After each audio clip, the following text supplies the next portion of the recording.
considero haber Sí, vale importante. la Si pena. quieres darle, si quieres Ok, darle.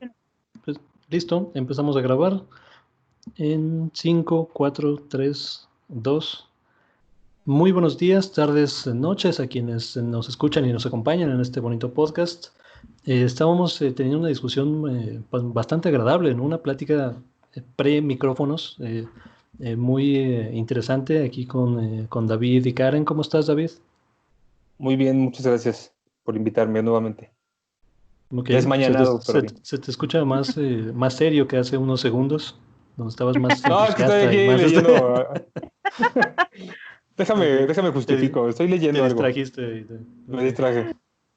muy bien. ¿Cómo estás, Karen? Bien, ya me empezaba a emocionar Ya con sé. el tema que vamos a tocar, pero si quieres dar la introducción y ahorita ya nos seguimos. No, pues, digo, solamente para contextualizar a quienes se integran a esta conversación a través de los micrófonos, ¿no? Y el canal donde publicamos esto. Estamos platicando particularmente de estas últimas manifestaciones que han habido de simpatizantes de derecha, se puede decir, conservadores, de simpatizantes del status quo, ¿no? De las desigualdades históricas y materiales que ha tenido el país. Y no solamente eso, sino el nivel discursivo que manejan hacia los ataques a López Obrador, ¿no? Al gobierno que tenemos actualmente.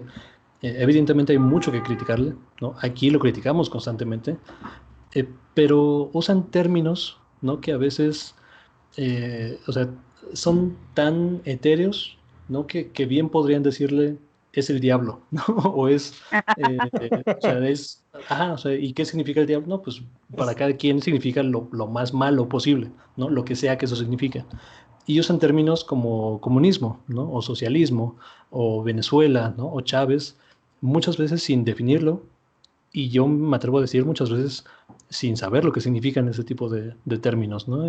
Karen, ¿tenías por ahí una definición a la mano o una cita? Sí, es bien difícil porque en teoría, bueno, dentro de economía política, que es la ciencia que se encarga como de estudiar pues todas estas ideologías políticas, es muy difícil a veces entablar conversación con los fachos porque es como meterte, necesitas un marco de referencia, de verdad es bien difícil tratar de definir el cuerpo teórico marxista, qué es socialismo, está cañón porque sí necesitas tener como un conocimiento previo. Y no estoy diciendo que toda la gente facha es ignorante, pero pues sí, ok. Partiendo de esto, por es lo que ¿sabes común. qué? Yo sí Pero me en pongo, general, ¿no? No sí, todos, pero casi sí, todos son. sí, yo sí me pongo de verdad trato de ser como que empática, decir, ¿por qué creen que esto que estamos viviendo es comunismo o es socialismo? Porque no tienen ni idea, ni idea. Entonces, yo creo que las personas que creen que López Obrador es comunista cuando absolutamente no lo es, a lo mucho será un socialdemócrata y eso yéndome ya como que Adornándolo. dándole Sí, yo creo mucho que crédito. estirándola, la verdad. La verdad. Entonces, aquí hay que tener algo bien claro y es muy complejo como que de meternos como que a dar clase de qué es socialismo y qué es comunismo, pero sí debemos de entender que López Obrador no es comunista, de verdad, dentro del corpus teórico marxista, lo que él estableció como era socialismo, absolutamente no, y tan es así que yo tengo un texto, bueno, que quiero citar de Umberto Melotti. Umberto Melotti es un sociólogo, economista y politólogo italiano, que se ha dedicado toda su vida a hacer tesis y a estudiar el cuerpo teórico de Marx como tal, ¿no? Él da clases y muchos de sus textos son como fundamentales para entender como que las nociones básicas. Entonces, de acuerdo, si nosotros nos vamos a teoría marxista, para no hacerlo como muy pesado, lo que hemos visto, los países que se han autoproclamado socialistas han sido una versión distorsionada de lo que Marx puso o definió en un principio. Lo que nosotros hemos visto ha sido algo que se le llama colectivismo burocrático, ¿ok? No han sido ni países socialistas, han sido países comunistas, han sido colectivismo burocrático que ha llevado a totalizar, a ser como estados totalitarios, a ser fascistas. Pero en teoría así, sociológica y en teoría marxista y en teoría tal cual, se le llama así, un colectivismo burocrático. ¿Por qué? Porque en un socialismo futuro se supone que las relaciones de producción son entre personas que no están sometidas a ningún tipo de clase.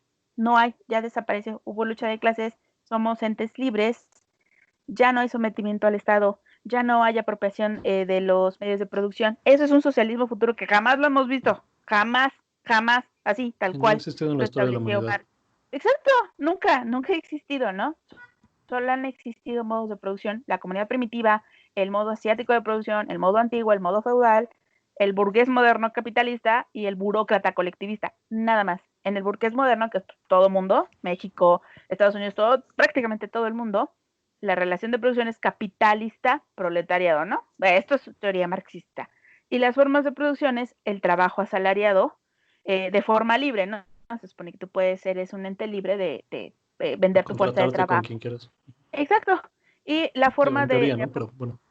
En teoría, en teoría. Entonces, en el pero sigue existiendo un sometimiento de clase, porque existe esta clase, ¿no? De capitalismo proletario. En el burócrata colectivista, que es lo que hizo Venezuela, la URSS, absolutamente todos esos países, sigue habiendo una lucha de clases, pero ya no es una lucha de clases en donde el capitalismo es una forma diferente de capitalismo.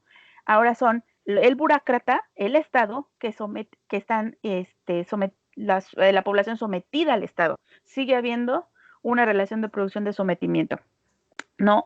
Sometimiento al Estado con trabajo pseudo asalariado y no existe una libre, digamos, una libertad. Entonces, eso es en teoría, básicamente eso.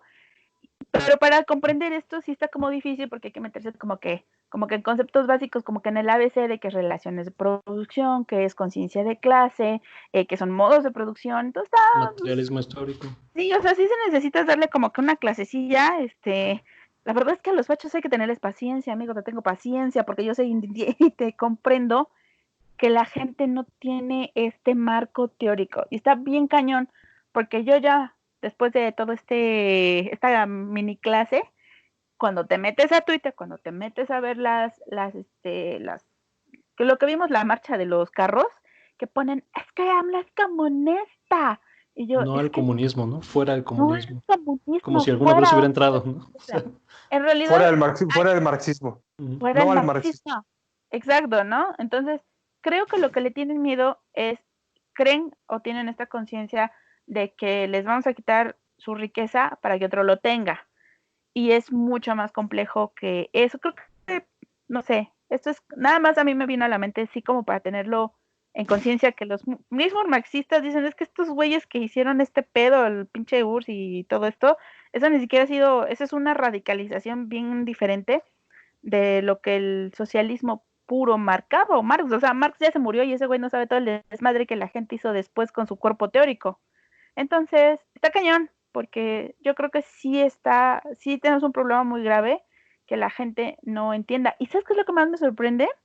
Gente que estudió licenciatura, a mí se me hace tristísimo y me parece una desgracia del sistema educativo que alguien que estudió, dedicó 4 años de su vida a una licenciatura, no tuvo ni una sola vez una materia de economía política en el que se vieran todo esto. O sea, a mí me parece una absoluta desgracia porque pues evidentemente muchas de las licenciaturas están, como las ciencias sociales no sirven, por así decirlo, no son útiles o no son útiles al capitalismo, por así decirlo, no se les confiere digamos, como que esto no te va a servir para el trabajo, ¿para que lo estudias?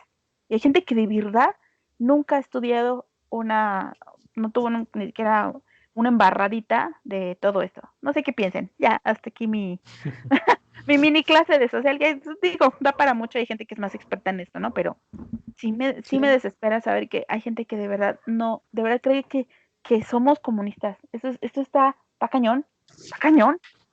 Sí, o sea, yo sí se lo atribuyo en buena parte al modelo educativo, como bien dices, sobre todo el privado, porque, digo, por lo menos en la UNAM, o sea, con todos los economistas que yo he conocido de la UNAM, por lo menos tienen nociones de capitalismo, ¿no? Y de diferentes corrientes, no solo pro capitalismo, sino críticas del capitalismo, ¿no? No necesariamente anticapitalistas, pero sí con la idea de reformar al capitalismo, ¿no? Que no quiera y de salvarlo de sí mismo, ¿no? Como se ha mencionado a lo largo de la historia. Y esto no es un fenómeno únicamente nacional. O sea, me viene a la mente economista que es, él se dice, ¿no? Marxista, se llama Richard Wolff, que es egresado de Harvard, de Yale, y creo que tiene, o sea, doctorado en Stanford, ¿no? No sé, de las Ivy League, ¿no? O sea, son tres de las principales. O sea, si tú dijeras como un poster boy, así, de las élites, ¿no? De las escuelas élites, o sea, es este cabrón. Y él cuenta que en su experiencia, dice, a mí me parece una falla de, de los maestros, ¿no? Particularmente, o una falla del sistema, que es lo que él critica, es que nunca en mis años de carrera universitaria en estas élites académicas en los Estados Unidos, nunca se me requirió como parte de la currícula, ¿no? Estudiar a Marx, o sea, un párrafo de Marx jamás se me requirió. Entonces, o bueno, estaba, ¿no? Últimamente, yo diría que a partir de las crisis económicas que ha vivido el capitalismo, tan frecuentes y tan duras y crudas para las personas, están resurgiendo estas ideas que estaban enterradas, ¿no? Estaban eh, ignoradas por la mayoría o sea, no solamente de la población, sino de las élites académicas, que son en buena parte quienes llevan el discurso, ¿no? De lo teórico, del discurso que es razonable tener en una sociedad. Y si todo discurso que es razonable tener en una sociedad es pro-capitalismo, pues no vas a entender o sea, la otra parte, ¿no? O sea, Sí, claro. y este señor hace una analogía que me parece muy adecuada, ¿no? Y muy simple para entender. O sea, si tú quisieras entender a una familia, ¿no? De cuatro personas, papá, mamá, hijo, hija, o bueno, o dos hijos, o lo que sea. Entonces, si tú le preguntas a uno de los niños o niñas, ¿no? ¿Cómo es tu familia? Y te dice, o sea, todo es fantástico, es color de rosa, es la mejor familia que puede tener, somos risas, diversión, tal. Y le preguntas al otro niño o niña, y te dicen, ¿sabes qué? Estos cabrones están locos, güey. O sea, yo no sé qué tomaron, o sea, yo quiero salir de aquí. O sea, para entender a la familia, probablemente no solamente tomarías una historia, ¿no? Tomarías las dos Sí, sí, sí. historias, verías la evidencia y después haces un pensamiento crítico al respecto. Pero no es Sí, lo que claro. hemos hecho en la sociedad, ¿no? No. O sea, hay un discurso que se empuja, ¿no? Desde las clases políticas, empresariales y académicas cooptadas, y otro discurso que se borra, ¿no? Digo, no sé qué opinas de todo esto, David. Mira, hace ratito Karen comentaba algo bien importante que es el hecho de que personas que forman parte de estos movimientos y que muy seguramente estudiaron sus licenciaturas o sus maestrías, ya sea en México o en el extranjero, no han tenido la prudencia de indagar en Wikipedia qué es el comunismo, ¿no? Pero yo a la vez creo que no necesitas ser haber hecho una tesis sobre teoría económica o haber pasado por una aula donde imparten economía política para saber qué es el comunismo. Si tú te vas a manifestar en contra de algo, creo que tu obligación es estar al día de lo que estás pidiendo o lo que estás exigiendo o la razón por la que te manifiestas. Por otro lado, estos movimientos que hemos visto últimamente y que la sesión anterior que tuvimos, sesión como si fuera clase, ¿no? El podcast anterior, mencionábamos que había periodistas que formaban parte pues de estos movimientos, sobre todo del Frena. Las manifestaciones que hemos visto de personas en camionetas o en carros último modelo manifestándose en contra de López Obrador, que tienen su cartulina fosforescente donde dice fuera a AMLO y no al comunismo y no al marxismo, están integradas por periodistas. Creo que si fuéramos un poco congruentes, estos periodistas tendrían la obligación, más allá de sus preferencias políticas o de sus intenciones, pues de hacer una nota pequeñita de media columna o de 30 segundos en sus espacios radiofónicos, televisivos, de explicar que, bueno, yo, ¿saben qué, cabrones? Fui a esta marcha, pero quería decirles también que esa señora que iba junto a mí, que traía su cartulina de no al marxismo y no al comunismo, pues estaba mal porque, ¿saben qué? López Obrador no es marxista. Bueno, eso no lo hemos visto ni con Ferriz, ni con Loret de Mola, ni con ninguno de los líderes de opinión, entre comillas, que ocupan el espacio radiofónico televisivo de México. Y lo que sí hemos visto es una campaña de desprestigio brutal, de descalificación, donde se busca asolar la opinión, donde se busca acaparar la atención, solamente con el fin de desprestigiar al actual gobierno. Evidentemente que estos movimientos también están compuestos, o por supuesto que hay integrantes. Digo, si están se supone que son la élite y que se sienten agredidos o se sienten amenazados por el actual gobierno porque no vaya a ser que pierdan lo que han generado. Eh, Quiero pensar que ahí también hay un círculo académico de integrantes que también tienen la obligación de informar. Se me viene a la mente esta chica, ¿cómo se llama la que sale en Televisa? Se me fue el nombre. Bueno, Hay hay muchos que salen en académicos, televisión. hay académicos que también Sí. ejercen el periodismo, ¿sí? Hay académicos que sí tienen la posibilidad de ingresar a una aula independientemente de sus manifestaciones. Hay académicos que sí tienen la posibilidad de publicar un artículo donde sí se toca el tema de que la manifestación de la que forman parte es estéril, porque están exigiendo algo que no, están exigiendo la abolición de algo que no existe, como es el comunismo, como incluso el socialismo. López Obrador Ujú. no tiene facciones ni políticas, ni productivas, ni obreras que pisen el socialismo. El socialismo, o para los que no lo sepan, implica que la producción pertenece al Estado y que está ejercida por los trabajadores. No habla de clases sociales, las clases sociales en el socialismo sí existen. Para empezar, Ujú, ujú. Sí. si nosotros nos paráramos en una manifestación de los chicos de Frena que llegan en sus camionetas o con sus guaruras, donde además hay personas a las que ellas contratan de un modo servil para que sostengan sus mantas y sus lonas y sus banderas, eh, para empezar, si existiera el marxismo no estarían ahí porque las clases sociales en el marxismo no existen, es un piso parejo para todos. Sí. Eh, Ujú. yo, yo no he visto una cobertura de este tipo eh, con entrevistas en la calle, eh, con comentarios de estas personas, como debería de ser. Creo que en la colectividad periodística e informativa tiene que haber la prudencia de reafirmar o de desmentir.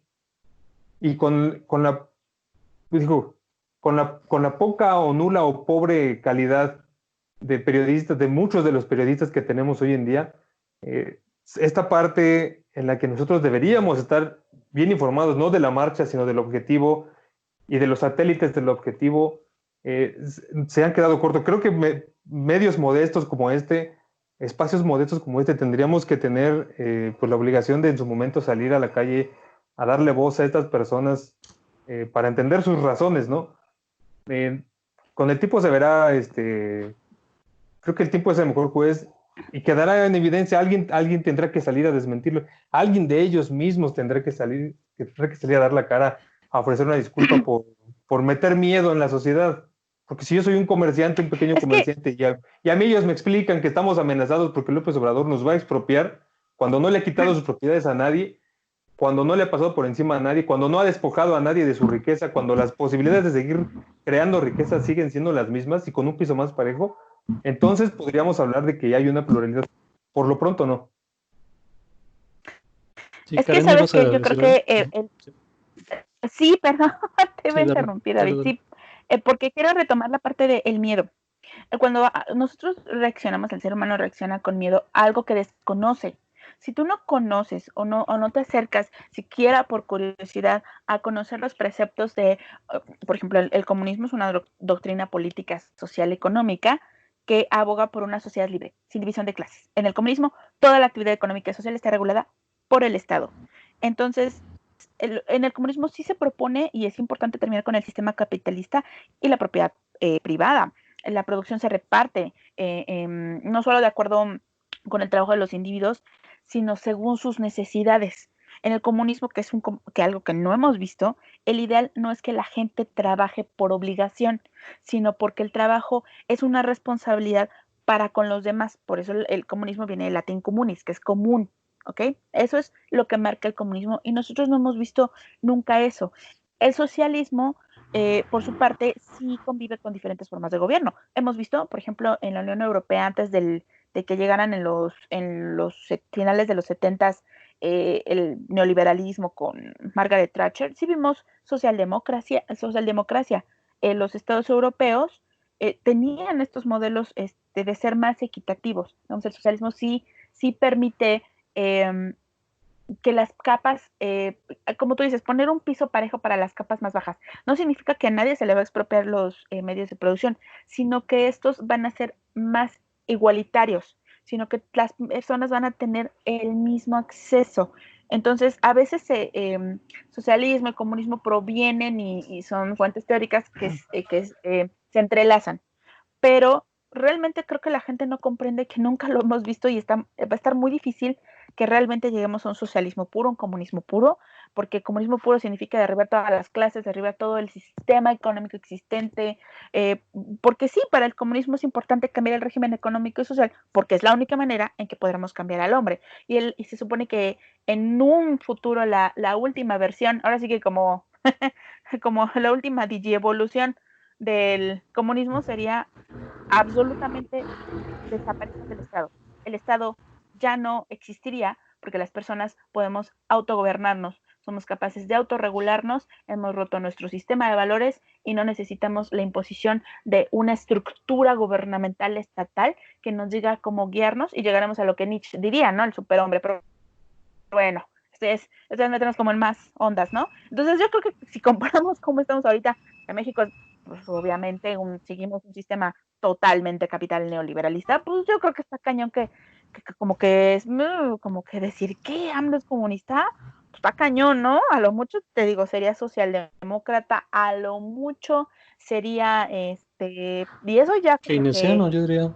O sea, keynesiano marshaliano, Semi-keynesiano. por lo semi-keynesiano, menos entiende semi-marshall. los conceptos o sea, de dar dinero o apoyar a quienes menos tienen para así promover la demanda, ¿no? Y así acelerar Ujú, ujú, el exacto. flujo de la economía. O sea, eso lo tiene muy claro, pues. O sea, por eso yo digo keynesiano. Pero creo que sí está cañón que sí digan comunista está, sí me parece como que muy que proviene de una profunda ignorancia de lo que realmente significaría eso. Yo creo que la gente le da como cosa, hay un hilo por ahí en Twitter que dice, ¿qué cosas que hacen enojar a un facho? Becas, ayudas sociales, este, ayudas a madres trabajadoras. Eso les molesta mucho porque la gente tiene esta idea de la meritocracia, de que te lo tienes que ganar, es que el pobre es pobre porque quiere, ¿no?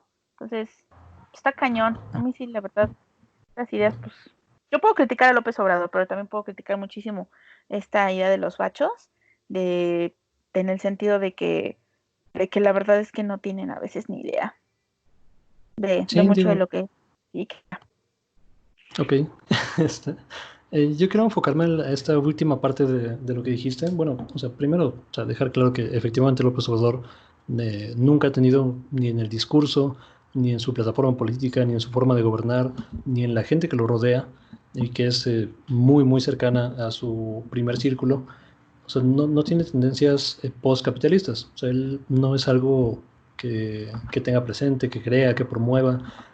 O sea, en ningún lado de la plataforma política hay tendencias postcapitalistas, como si, por ejemplo, podríamos señalar tal vez en su momento a Jeremy Corbyn, ¿no? En el Reino Ujú, Unido, que sí. como parte de su plataforma política, ¿no? Y de su lema, ¿no? For the many, not the few, Ujú, ujú, introducía cuestiones materiales que podían significar la modificación de las dinámicas eh, obrero-patronales. Por ejemplo, él introdujo una iniciativa de ley que prometió implementarla si es que ganaba, ¿no? Obviamente perdió, pero si es que llegaba a ser primer ministro, introducir una ley que se llamaba algo así como The Right to First Refusal o derecho a primer ujú, rechazo, ujú, ujú, donde ujú, si una empresa, o sea, pequeña, mediana, quebraba por cualquier motivo,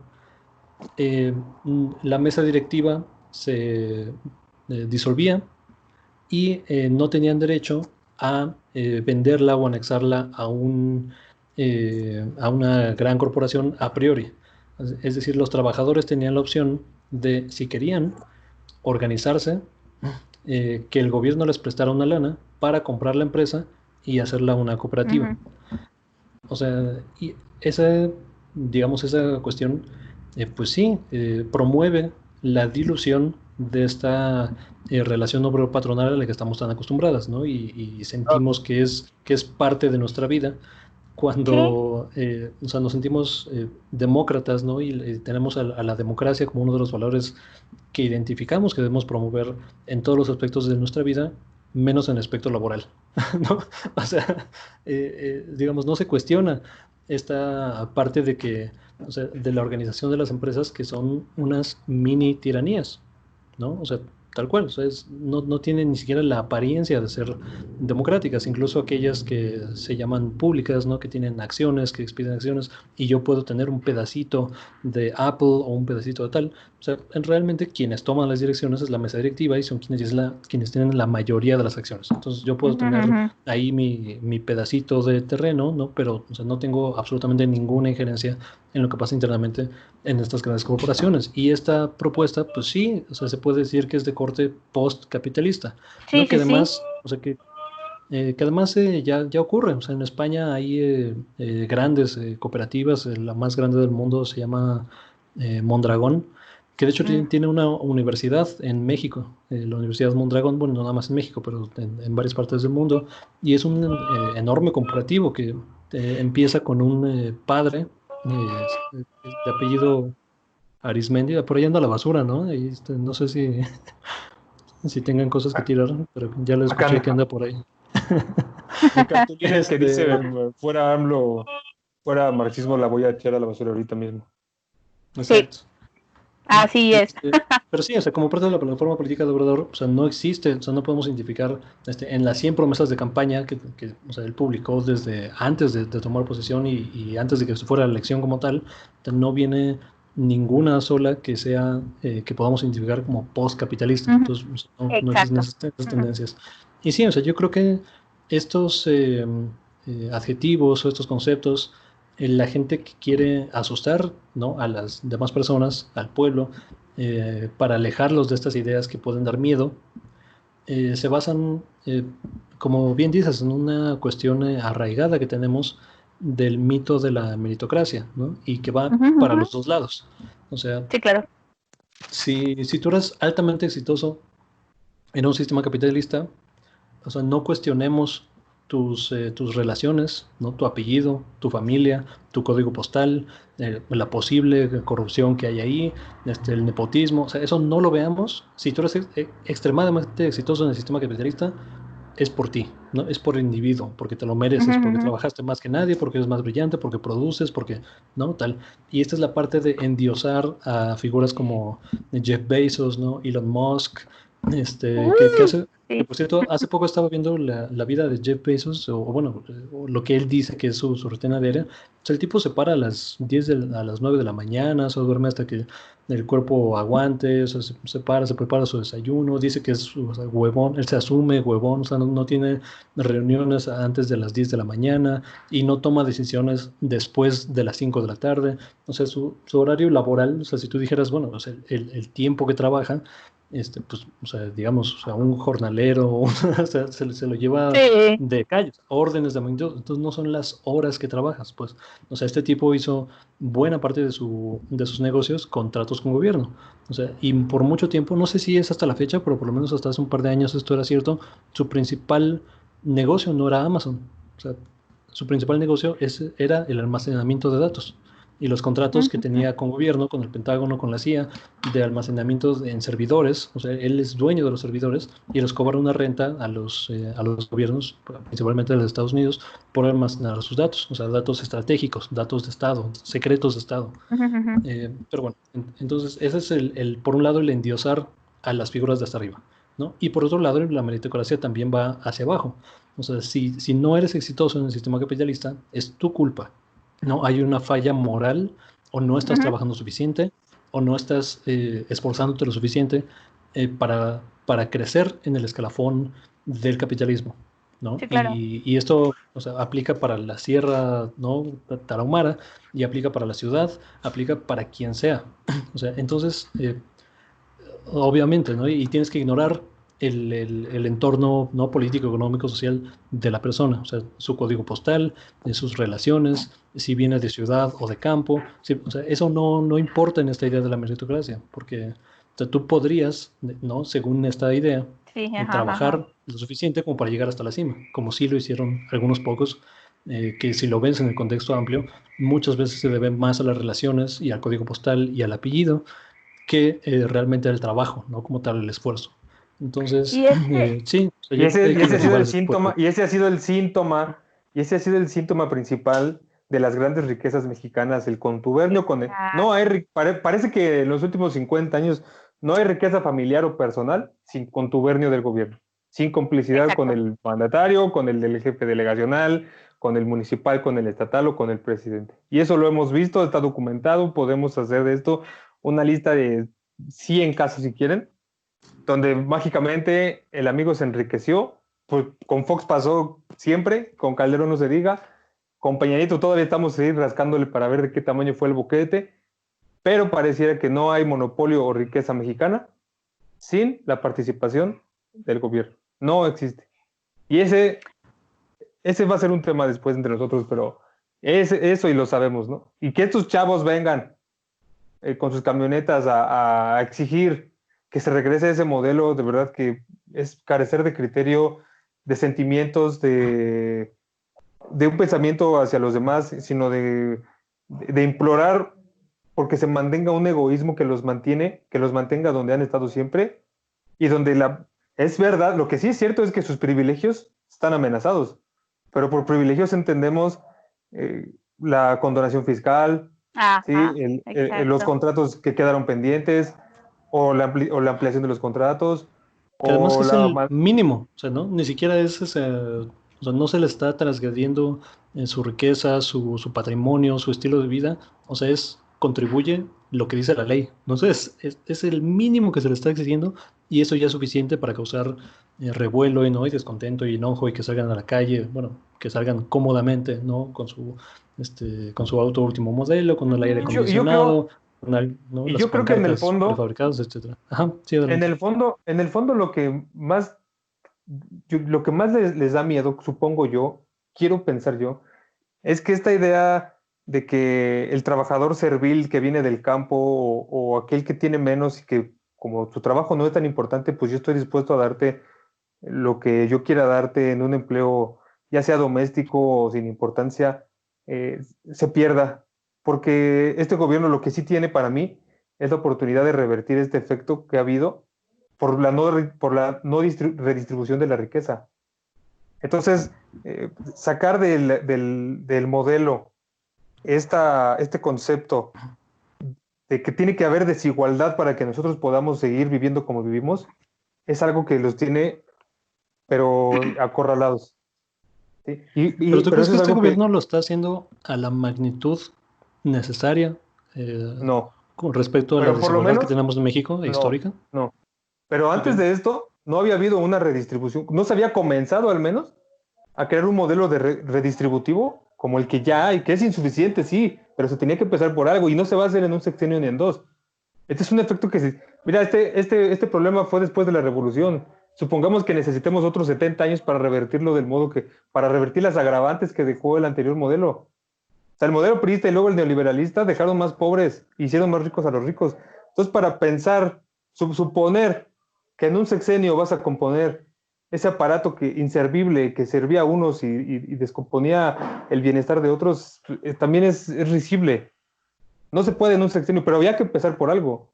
Esto que tú decías de que a esas personas les molesta que existan becas, que exista apoyo social, que exista un apoyo a los adultos mayores, por supuesto que les aterra, porque ellos sienten, y eso lo ha dicho Ferriz, que mis impuestos se los están dando a alguien que no produce nada, ¿no?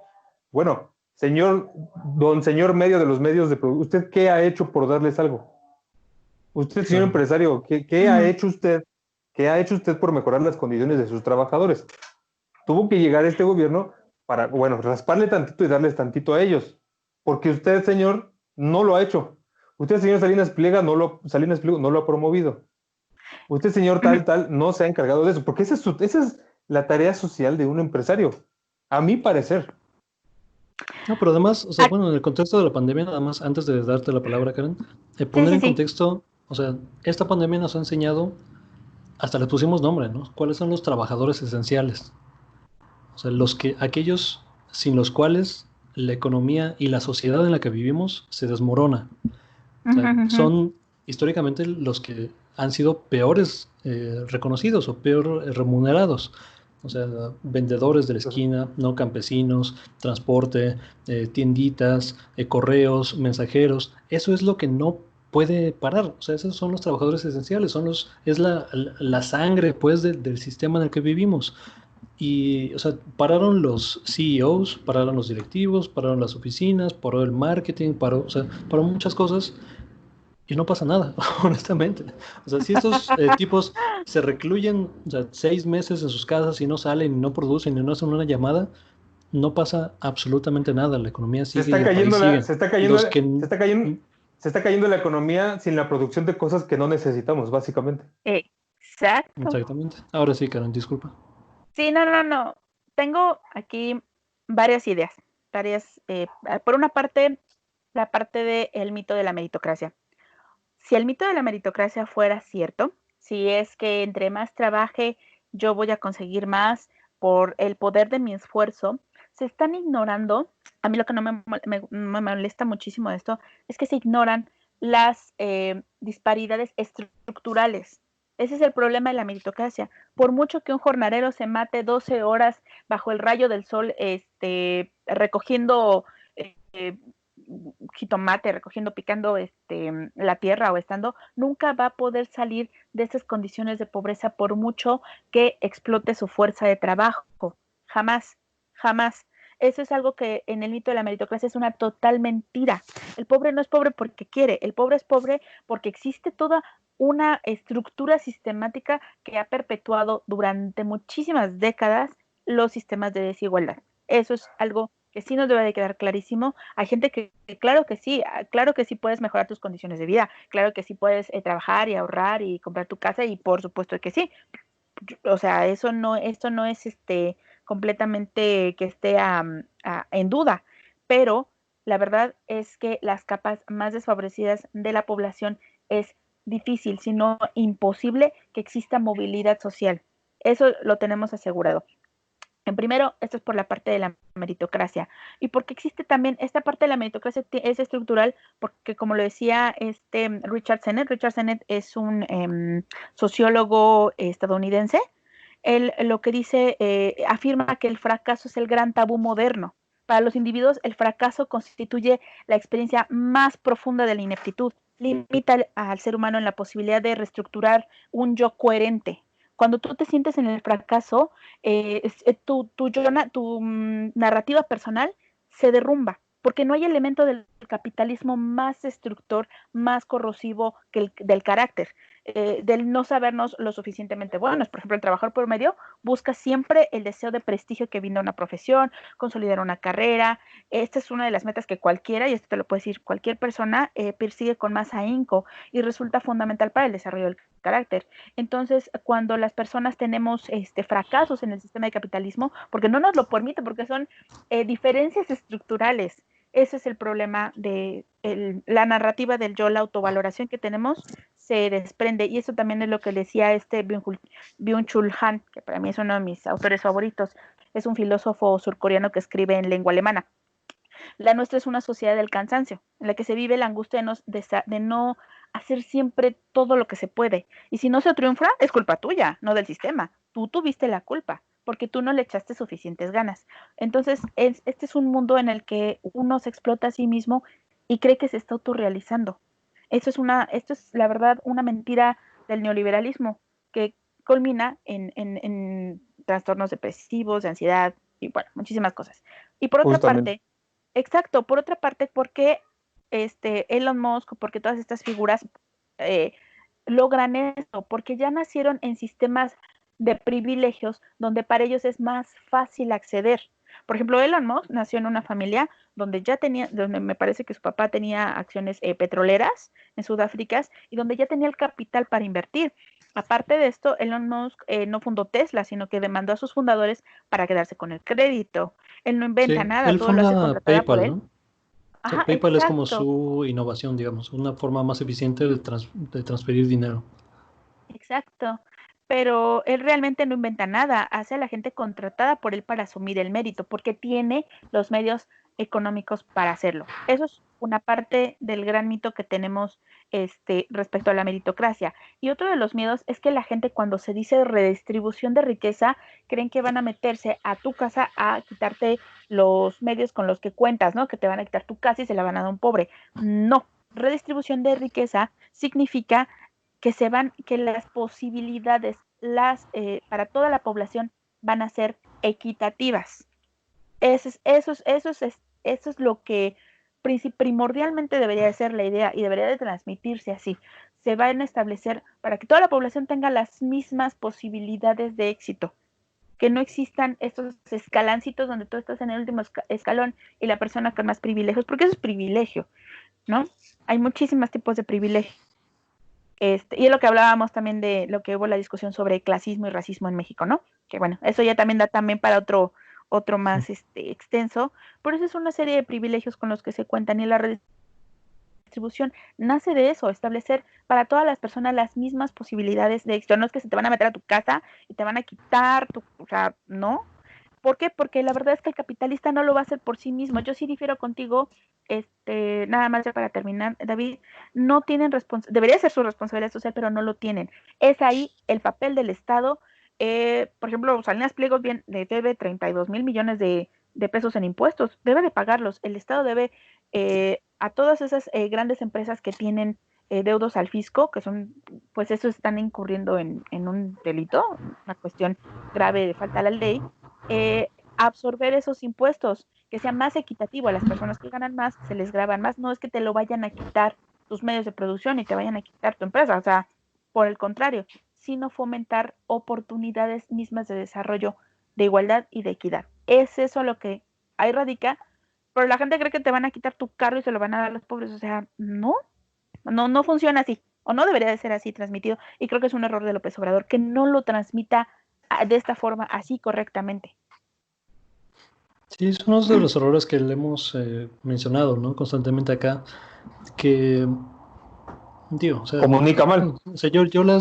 O sea, las mañanas las encuentro como un gran instrumento de comunicación del gobierno para no perder ese enlace con la sociedad y, por otro lado, como instrumento político para llevar la línea discursiva que te conviene. O sea, porque, o sea, si te alejas de esas plataformas, dejas ese vacío de comunicación, de información a los medios de comunicación corporativos que muchas veces sus intereses se vieron vulnerados con este gobierno y con cualquier otro de izquierda que no les dé, por ejemplo, miles de millones de pesos para comunicación oficial y publicidad. Entonces eso sí les duele, ¿no? Y van a estar en contra de las acciones que se hagan a partir de este gobierno. Les dejas la narrativa. O sea, si no tuvieras esta plataforma, ¿no? Grande, o sea, honestamente, o sea, son cientos de miles de personas las que ven esas conferencias matutinas. O sea, como instrumento y como diseño institucional me gustan mucho. O sea, creo que es una gran idea. Creo que es algo que le faltó en su momento, por ejemplo, a gobiernos como el de Lula da Silva en Brasil, que sí permitió que esa narrativa la contaran otro tipo de actores con otros intereses, pero la ejecución de ese instrumento, de esa herramienta de comunicación, sí me parece que no siempre ha sido la mejor, sobre todo cuando quiere dar una respuesta a la que él no es experto en el tema, ¿no? Y esto se ha visto en casos ¿no? de feminismo, ¿no? Por ejemplo, o sea, teniendo ahí al lado a Olga Sánchez Cordero, que es mucho más versada en este tipo de cuestiones, es parte de grupos, lleva décadas, ¿no? Trabajando en ese tipo de temas. O sea, o sea, fácilmente podrías decir, ¿no?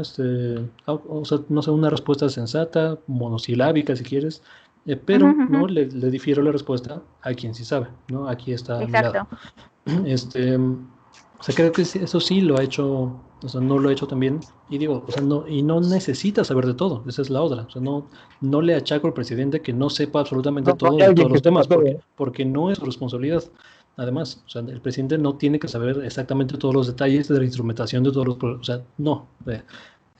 Pero sí debe tener alguien ahí a la mano de comunicación social y de las diferentes de ámbitos de gobierno, o sea, que tenga alguien de desarrollo social, alguien de economía, alguien de gobernación, alguien de derechos humanos, o sea, ¿no? Las preguntas recurrentes, ahí tienes un equipo de 4 o 5 personas que cualquier pregunta específica que te digan, que esas son en las que falla. O sea, en los temas generales, o sea, normalmente lo tiene muy claro, ¿no? Comunicación y economía y primero los pobres y eso, ok, o sea, esos temas globales los maneja desde la campaña, pues, y desde hace muchos años.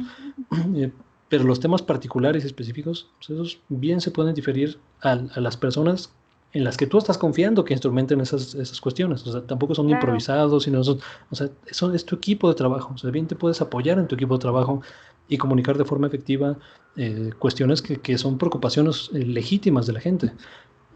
Digo, en eso creo que sí se puede mejorar y me encantaría que se hiciera, ¿no? Digo, hay quien habla de suprimir las mañaneras, no quitarlas, yo no las quitaría, pero sí quitaría, o sí mejoraría el formato y acompañaría al exacto. presidente con gente que sepa los temas específicos que se lo preguntan.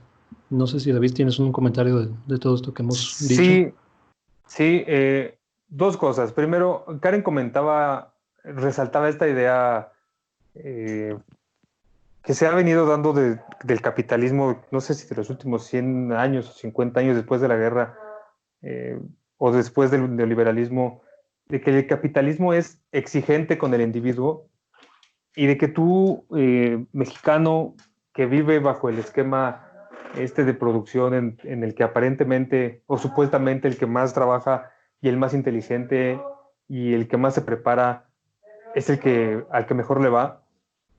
Eh, Parece que lo menciona Byung-Chul Han, no estoy tan al día en cuanto al autor, Ujú. pero sí es verdad que nosotros como individuos quizá no nos hemos dado cuenta de que esta idea de éxito nos tiene a todos asolados, nos tiene arrinconados, porque creo que también esto viene acompañado de una imposición social, donde si tú te preparaste y no tienes un carro, pues híjole, como que algo estás haciendo mal. Si Exacto. tú te Ujú. preparaste y no tienes una casa, la estás cagando en algo, porque si tú te preparaste, ¿por qué no vives en tu propia casa, no? Si Ujú, tú te ujú. preparaste, ¿por qué no eres el empresario que deberías de ser? Y esta serie de exigencias, ¿sí?, materiales que la sociedad impone, que el capitalismo moderno impone, que el neoliberalismo impuso, donde tú deberías de tener un alto cargo público porque te preparaste, pero como no lo tienes, te estás equivocando, no estás yendo por el camino correcto. Es el camino de las exigencias, ¿sí?, que impone miedo en aquellos que no pueden lograr lo que la sociedad te pide que hagas. Y donde los perdedores, aparentemente, son aquellos que no lograron sus objetivos frente a aquel que era amigo del influyente, que sí logró aquel contrato por el que se hizo millonario y que el día de hoy tiene el éxito con su familia hermosa, en su casa hermosa, con su carro hermoso y que juega con sus perros, porque él sí tuvo el éxito. Entonces, cuando esa persona exitosa se ve frente a la realidad, frente a los hechos reales, de que ya no existe la posibilidad de que tú abuses de esa meritocracia por la que no pasaste, sino que escalaste y te ahorraste esas distancias porque eres amigo del presidente, es lo que estas personas las tiene bajo esta sombra de que López Obrador es un impositor, ¿sí?, de ideas Ujú, ujú. nuevas, que a nosotros nos sentimos amenazados porque entonces yo que fui amigo de tal gobernador, ya no se puede porque hoy la auditoría es más agresiva con nosotros y entonces nos va a encontrar algo. Y creo que por una parte ese es un error, ¿sí?, filosófico y moral, por el que nosotros atravesamos sin exigir o sin pedir que se tuviera cierto respeto por aquellos que tenían menos posibilidades. Por eso para mí es tan importante esta idea de redistribuir. Esta idea, sí es cierto que redistribuir también es dar la posibilidad a todos, pero para mí redistribuir también es que se le quite los guaruras y la escolta a aquel subdirector o director de X departamento gubernamental innecesario y que Ah, ese sí, sí, dinero que sí. se destinaba para su atención personal, mejor se destine a chicos del campo que no tienen una beca o Sí, a sí, sí. madres solteras de comunidades alejadas que no tienen la posibilidad de salir a trabajar porque tienen que cuidar a sus hijos. Eso para mí también es una política redistributiva en sí, pero para mí también es un modo de acortar las distancias de la posición de una política que va a tardar 10 años en surtir efecto. Por otro lado, hablando de estas manifestaciones para mí vacías y estériles, el ingrediente que se ha utilizado para imponer el miedo en la sociedad mexicana es la cuestión religiosa. estas manifestaciones han sido acompañadas por símbolos religiosos, por imágenes, ¿sí? Claro que el marxismo históricamente también viene acompañado de un laicismo, el socialismo también viene acompañado de una educación laica, de una formación laica, donde tú permites que se forme tu propio criterio filosófico y religioso para que tú como individuo puedas entrar en acción ante la sociedad y con tus propias ideas. A mí se me hace de mal gusto, aburrido, que X persona que sale a manifestarse con su camioneta ponga su imagen de la Virgen de Guadalupe, porque evidentemente eso surte un efecto en la audiencia. Y yo que estoy mal informado, porque a mí López Dóriga no me ha explicado que no existe el marxismo, y me pone una imagen, ¿sí? de estas personas que van cargando una cruz o llevan una virgen, y que además viene acompañada de un texto pues, que se vuelve mediático, en el que se pide que por favor ya López Obrador dimita, pues claro que profundiza este efecto de odio que ya existe hacia el actual gobierno, y que en aquel que no esté también informado, pues se vuelve viral y colectivo. Digo, el partido de López Obrador se llama Morena, ¿no? Sí, que O también sea, tiene digo, otras esos connotaciones. símbolos también se han usado, ¿no? En los dos Sí. lados, por lo menos, de este discurso nacional, e históricamente también se han usado en movimientos totalitarios, ya sea de izquierda o de derecha, ¿no? O sea, Sí, pero en uno uno está fundamentado en el odio, y otro, bueno, está fundamentado en lo pendejo que es ponerle Morena a un partido, pero creo que el ingrediente odio, el ingrediente miedo, está más de un lado que del otro. Y ese se usa en contra de un proyecto, porque bueno, caminará por ahora o caminará lento, ¿no? Pero bueno, es un proyecto de nación. El otro es un proyecto de infundir el terror, ¿sí? Entre aquellos que más ignoran y es un en qué proyecto consiste. reaccionario, ¿no? O sea, es un proyecto que no, o sea, que ya lo No, hemos dicho aquí, o sea, que no es reaccionario propositivo, o para sea, mí es mucho. Es una definición muy grande para un movimiento de este o tipo, sea, así debe a ser. lo que me refiero con reaccionario es, o sea, no tiene una plataforma propia. O sea, mi plataforma es lo tuyo no, ¿no? Esa es, digamos, la máxima extensión hasta donde llega su ideología política coherente, si es que podemos ver algún tipo de coherencia en todo este tipo de manifestaciones, es no al proyecto de López Obrador. O sea, ¿cuál sí proyecto te gustaría, ¿no? O sea, ¿cómo atenderías los problemas sociales fundamentales históricos que tenemos? Eh, Digo, probablemente igual ni siquiera lo han pensado, o en estos liderazgos que probablemente sí tienen un proyecto de nación, no lo dicen porque no es un proyecto popular. El proyecto es, pues volvamos a lo de antes, ¿no? Volvamos a los privilegios, volvamos a donde yo estaba más cómodo, ¿no? Y mi círculo cercano estaba más cómodo, y o sea, la gente se sentía mucho más alienado y alejado de las estructuras de poder, que es parte de lo que sí se le reconoce a López Obrador, que ha acercado a la figura presidencial a las masas, ¿no? A la gente, en sus actos de campaña, en su toma de posesión, que fue francamente emotiva. O sea, es de los actos, probablemente el acto político más emotivo que me ha tocado ver en México, eh, y que, digo, en muchos sentidos, o sea, yo critico que tal vez la forma de gobernar o la instrumentación del poder político que tiene probablemente no ha sido a la altura de la expectativa de ese momento histórico que se vivió en su toma de posesión.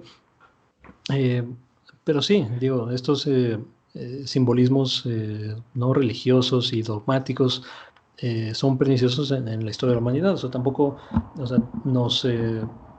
digamos que no se quede la idea de que todo capitalismo es malo, ¿no? Y todo comunismo, socialismo es bueno. O sea, es una sobresimplificación, y no existe un solo capitalismo. No sé, el capitalismo de Estados Unidos no es necesariamente el capitalismo que tenemos nosotros, no es el capitalismo que existe en Brasil, no es el capitalismo que existe en Alemania, ¿no? En Suecia, ¿no? En Reino Unido, tal. Y así los diferentes sistemas económicos, ¿no? El socialismo no es el mismo el cubano, ¿no? El que se trató de implementar en Venezuela, ¿no? En su momento, bueno, ahora en China, en su momento en Rusia, etcétera. Entonces, o sea, hablar de, de sistemas económicos como si fueran, ¿no? Entes monolíticas, o si hubiera una sola, ¿no? Y no aceptar la realidad de que son ¿no? dinámicos y se mueven a través del tiempo y responden a intereses y a figuras políticas e instituciones particulares de las sociedades donde se implementan, pues también sería, ¿no? caer en una generalización que no necesariamente corresponde con la realidad, ¿no? Pues no sé si tengan algún otro tema en el tintero, si podemos dejarlo por ahí. ¿Algún comentario final que tengan, Karen? Creo que estás silenciada, no sé. No sé si La ando por ahí. silencio. Perdón, No, mira perdón, eso. chicos. Ahí está, ahí Llegué está. aquí al micrófono. Perdón, Ok. ¿sí me escuchan? Yo Sí, Sí, ahora solo te escuchamos bien. tengo un comentario ya nada más final para cerrar esto.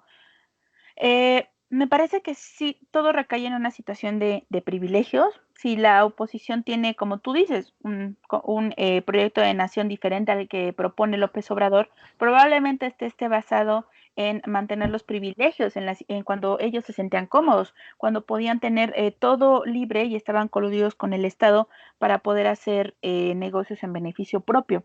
Y de eso también de ahí nacen las expresiones clasistas y racistas que vemos en México, ¿no? Es que tú, maldito indio, ¿cómo vas a tener algo?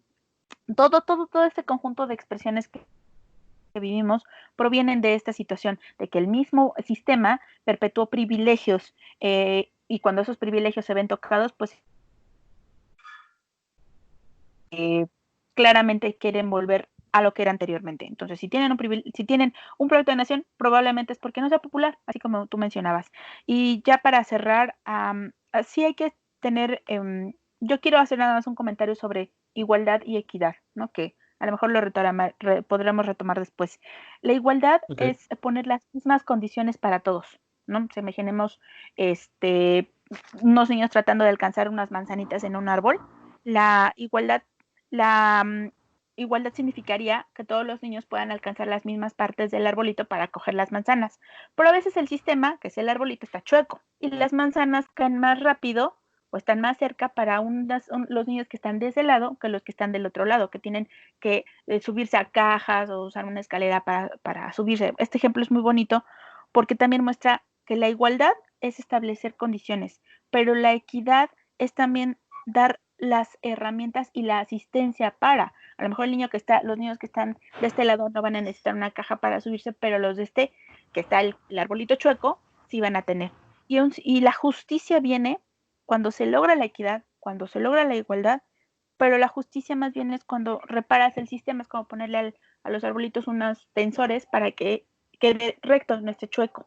Entonces creo que estas nociones en la población, con un ejemplo así tan sencillito, no las tenemos, no sabemos qué significaría igualdad, no sabemos qué se requiere para tener equidad y la justicia llega cuando el sistema en sí mismo se eh, reestructura estas fallas que tienen. Entonces, creo que todo esto que estamos hablando, sí hay como muchísimos temas de conversación, por eso me quiero quedar con esto, ¿no? Igualdad, equidad y que esto de que soy pobre porque quiero, pues no, porque existen fallas estructurales que te condicionan desde que naces prácticamente.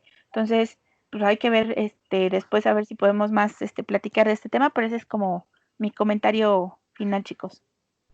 Muy bien. Muchas gracias, Karen. David, ¿tienes algo que comentar antes de irnos? Sí, evidentemente este tema da para muchas horas de vuelo. Tendríamos que profundizar, hacer un programa especial, ¿no? Acerca de esto.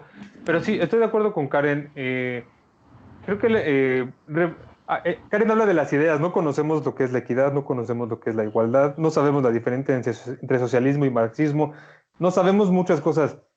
Pero esto en parte se debe a esta vieja idea de que sí se impuso, de que el partido gobernante o en turno, o el modelo en turno, también es dueño de manera de educar.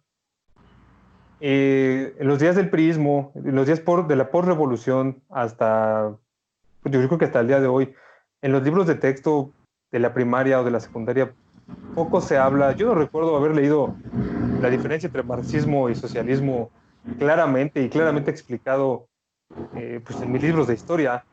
No se diga Uh-huh. en aquellos libros de formación cívica y ética que pues sería fundamental. Nosotros estamos como sociedad todavía en pañales, me atrevería a decir, en cuanto a la información necesaria ¿sí? Proveída por el Estado para que nosotros podamos tener un criterio propio, formulado, y que nosotros lo podamos aplicar en una manifestación, ya sea política o individual. Y este efecto, al igual que hace rato lo mencionaba con la redistribución de la riqueza, va a tardar yo creo que nuestra generación no lo va a ver. Quizá las siguientes, cuando haya de verdad un modo crítico, ¿sí? Que se le explique a los niños, que les permita formar su propio criterio, que les permita pensar por sí mismos, vamos a tener una idea, una noción tanto de país como de sociedad diferente a la que existe el día de hoy, en la que estuvimos limitados por lo que se nos daba en cuanto a las herramientas que decía Karen, las herramientas educativas, porque, bueno, en estos días hay quien romantiza el porfirismo, ¿no? O hay quien piensa que, porque esto es verdad, porque es lo que había a la mano, es lo que había a la mano. Si nos salíamos de la caja, pues podíamos encontrar más libros, pero tampoco estaban tan a la mano. Y parte de este choque de ideas entre periodistas, académicos, miembros de la sociedad, políticos, existe, porque claramente no hay una concordancia, pero además las ideas de unos y de otros muchas veces están mal fundamentadas, ¿no? Ahora que existe la oportunidad de reformar esta idea, bueno, quizá en el futuro podamos ver un efecto productivo a la hora de revertir estos males históricos de México.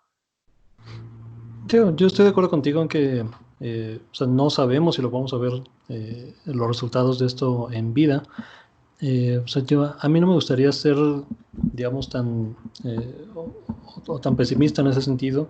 Yo creo que los sistemas cambian de un día para otro. O sea, si tú le hubieras dicho a alguien, ¿no? En 1750 que en 20 años ya no iba a haber feudalismo, o sea, yo creo que no te hubieran creído, ¿no? Si hubieras dicho a alguien aquí en México, ¿no? En 1800 que íbamos a ser independientes, o sea, te hubieran tirado del loco, ¿no? O sea, güey, llevamos 300 años de o sea, no hay forma de ser independientes, ¿no? Y todos los derechos adquiridos así han sido, ¿no? Esclavitud, horarios laborales, inclusión de la mujer, no solo en temas laborales, sino en temas políticos.